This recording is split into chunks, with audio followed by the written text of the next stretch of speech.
السلام علیکم ناظرین، خبروں کا سلسلہ جاری ہے۔ خبر شامل کرتے ہیں کراچی سے رپورٹ کر رہا ہے علی شاہ برفت۔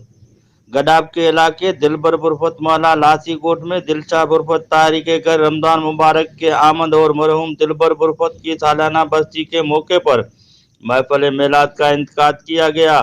اس موقع پر خطاب کرتے ہوئے حضرت مولانا علامہ خلیفہ محمد محسن طاہری، مولانا قاری محمد اسلم طاہری قریشی نے خطاب کیا۔ آج لاسی کوٹ میں دل شاہ برفت طاہری کے برفت ہاؤس پر برفت محلہ میں ایک شاندار پروگرام کا انعقاد کیا گیا، جس میں لاسی کوٹ اور دیگر علاقوں کے لوگوں نے بڑے تعداد میں شرکت کی۔ اس پروگرام کی صدارت خلیفہ محمد محسن طاہری نے کی۔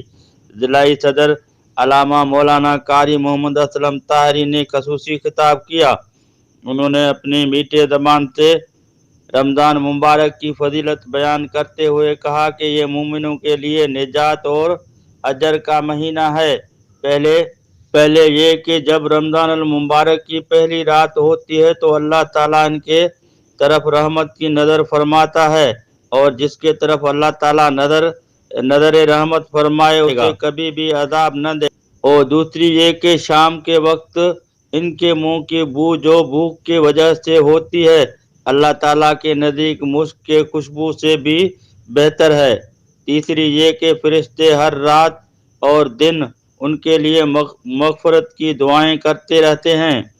چوتھی یہ کہ اللہ تعالیٰ جنت کے حکم دیتی ہوئے ارشاد فرماتا ہے کہ میرے نیک بندوں کے لیے مزین ہو جا، ان قریب وہ دنیا کے مشقت سے میرے گھر اور کرم میں راحت پائیں گے۔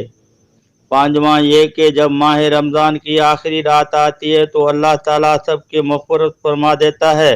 رمضان کے اس مبارک ماہ کے ان تمام فضیلتوں کو دیکھتے ہوئے مسلمانوں کو اس مہینے میں عبادت کا خاص اہتمام کرنا چاہیے اور کوئی لمحہ ضائع اور بیکار جانے نہیں دینا چاہیے۔ اس ماہ مبارک میں ایسے انداز میں عبادت کو فرض کے طور پر متعین فرما دیا گیا ہے کہ انسان اس عبادت کے ساتھ اپنے تمام ضروریات و حوائج میں بھی مصروف رہ سکتا ہے اور عین اسی خاص طریقہ عبادت میں بھی مشغول ہو سکتا ہے۔ ایسے خاص طریقے کے عبادت کو روزہ کہا جاتا ہے، جسے اس ماہ میں فرض فرما دیا گیا ہے۔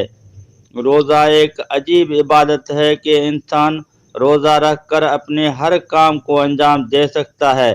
روزہ رکھ کر سنت و حرفت، تجارت و زیارت ہر کام بخوبی احسن کر سکتا ہے، اور پھر بڑی بات یہ ہے کہ ان کاموں میں مشغول ہونے کے وقت بھی روزے کی عبادت اور روزے دار سے ہے تکلیف خود بخود صادر ہوتی رہتی ہے اور اس کو عبادت میں مشغول کا ثواب ملتا رہتا ہے۔ ان موقع پر گڈاب پریس کلب کے ٹیم چیئرمین میر علی گور بلوچ، مجیب الرحمان برفت، محمد سالم ڈائری اور ثنا خوانی رسول ملیر زون 1 طلبہ جماعت ملیر زون 1 کے صدر شاہد علی لاسی طاہری خصوصی طور پر موجود تھے۔ کاشف طاہری، رحمت علی طاہری، ساگر برفت طاہری، اسد رمضان برفت طاہری، جنہوں نے نعت اور منقب کے خیال کو فروغ دیا۔ اس موقع پر برانچ ایوب کوٹ کے جنرل سیکرٹری مولانا محمد اشفاق اوان طاہری، ضلع پریس سیکرٹری محمد سعید راجپر طاہری، نور الاسلام برانچ کے صدر حاجی نور محمد برفت طاہری، ضلع پریس سیکرٹری محمد عارف طاہری، روحانی طلبہ جماعت زون کے سینئر نائب صدر شاہنواز راجپر طاہری، حیات خان برفت طاہری، علی نواز برفت طاہری، علی شاہ برفت طاہری، محمد داؤد برفت طاہری، محمد حسن برفت طاہری، گل شاہ برفت طاہری و دیگر نے شرکت کی۔